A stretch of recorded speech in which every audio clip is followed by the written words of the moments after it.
যিচয়া 55 অধ্যায় পৰিত্ৰাণ গ্ৰহণ কৰিবলৈ নিমন্ত্ৰণ।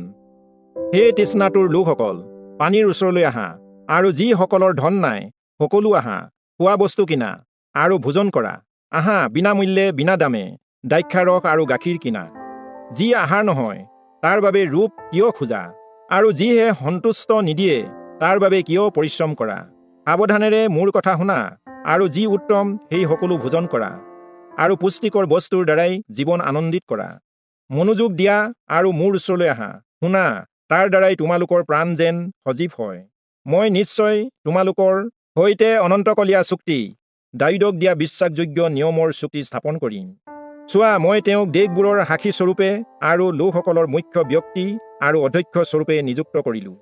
চোৱা, যি জাতিক তোমালোকে নাজানা এনে জাতিক তোমালোকে আহ্বান কৰিবা, আৰু যি জাতিয়ে তোমালোকক নাজানে এনে জাতি তোমালোকৰ ওচৰলৈ দৌৰি আহিব। তোমালোকৰ ঈশ্বৰ জিহুৱা, ইজৰাইলৰ পবিত্ৰ ঈশ্বৰজনা, যিজনে তোমালোকক গৌৰৱান্বিত কৰিলে, তেওঁৰ বাবে এনে ঘটিব। জিহুৱাক পাব পৰা সময়ত তোমালোকে তেওঁক বিচাৰা, তেওঁ ওচৰত থাকোঁতে তেওঁক মাতা। দুষ্ট লোকে তেওঁলোকৰ পথ আৰু পাপী লোকে তেওঁলোকৰ চিন্তাধাৰা ত্যাগ কৰক। তেওঁলোক জিহুৱালৈ ঘূৰি আহক, তাতে তেওঁ তেওঁলোকক দয়া কৰিব, আৰু যিজনে প্ৰচুৰ পৰিমাণে তেওঁলোকক ক্ষমা কৰিব, আমাৰ সেই ঈশ্বৰলৈ ঘূৰি আহা। কাৰণ মোৰ চিন্তাধাৰা তোমালোকৰ চিন্তাধাৰা নহয়, বা তোমালোকৰ পথ মোৰ পথ নহয়, এয়া জিহুৱাৰ ঘোষণা।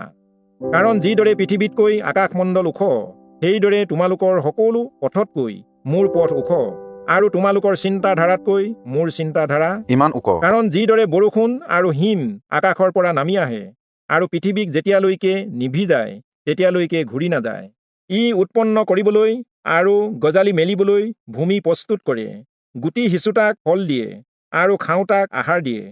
সেয়ে মোৰ মুখৰ পৰা ওলোৱা বাক্যও সেইদৰে ওলাই যায়, সেয়ে ফলপ্ৰসূ নোহোৱাকৈ মোলৈ ঘূৰি নাহিব, কিন্তু মই ইচ্ছা কৰাৰ দৰেই সম্পূৰ্ণ কৰিম, আৰু যিহৰ বাবে ইয়াক পঠাওঁ সেই বিষয়ত সফল হ'ব। সেয়ে তোমালোক আনন্দেৰে বেবিলনৰ পৰা বাহিৰ ওলাই যাবা, আৰু তোমালোকক শান্তিৰে নিয়া হ'ব। পৰ্বত আৰু পাহাৰবোৰে তোমালোকৰ আগত উচ্চ স্বৰে আনন্দ কৰিব, আৰু পথাৰত থকা গছবোৰে হাততালি দিব। কাঁইট গছৰ সলনি চিৰ সেউজীয়া গছ গজিব, আৰু কাঁইটীয়া জাৰনীৰ পৰিৱৰ্তে সুগন্ধি পাত আৰু ফুলযুক্ত গছ গজিব। আৰু সেয়ে জিহুৱা আৰু তেওঁৰ নামৰ বাবে হ'ব, কেতিয়াও লুপ্ত নোহোৱা অনন্ত কালৰ বাবে এক চিন হ'ব।